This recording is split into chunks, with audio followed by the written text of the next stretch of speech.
Allagadda municipality పరిధిలోని చింతకుంటలో ఎన్టీఆర్ భరోసా pension పంపిణీ కార్యక్రమంలో పాల్గొన్న ఎమ్మెల్యే భూమా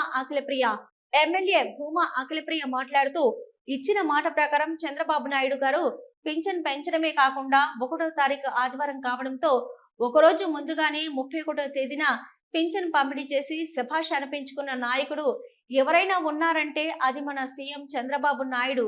పింఛన్ తీసుకున్న మహిళలు సీఎం చంద్రబాబు నాయుడు సొంత కొడుకుల కంటే ఎక్కువగా చూసుకుంటున్న సీఎం చంద్రబాబు నాయుడికి కృతజ్ఞతలు తెలియజేశారు. చింతకుంట్ల గ్రామంలో మహిళలందరూ సైడ్ కాలువలు, సిమెంట్ రోడ్డు అడగడం త్వరలోనే అడిగినవన్నీ చేస్తానని చెప్పి మాటిచ్చిన ఎమ్మెల్యే భూమా అఖిలప్రియ చంద్రబాబు నాయుడు ప్రవేశపెట్టిన మహిళలకు ఉచిత బస్సు ఆగస్టు 15 నుంచి ప్రారంభమవుతుందని, అలాగే తల్లికి వందనం ఎంతమంది పిల్లలుంటే అందరికీ త్వరలోనే వర్తిస్తుందని తెలిపిన ఎమ్మెల్యే భూమా అఖిలప్రియ డబ్బులు పెంచినాడు, టైంకి ఇస్తున్నాడు కదా,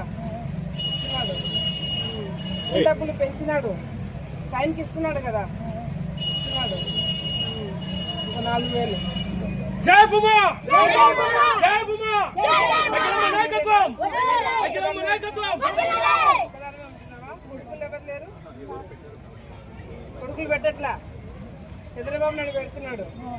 గుర్తు పెట్టుకోమని కొడుకుని అమ్మా. పెన్షన్లు ఎవరికైతే రాలేదో తొందరలోనే వస్తాయి.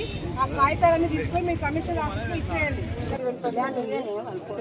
పెన్షన్ రామ్మా,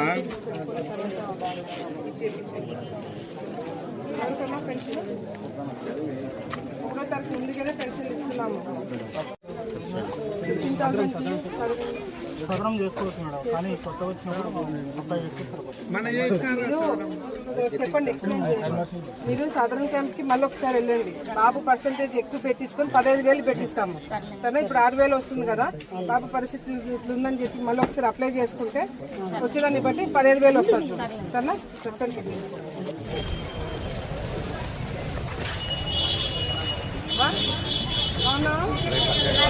పెన్షన్ ఇవ్వడానికి చంద్రబాబు నాయుడు పెన్షన్ డబ్బులు పెంచినాడు, టైంకి ఇస్తున్నాడు కదా.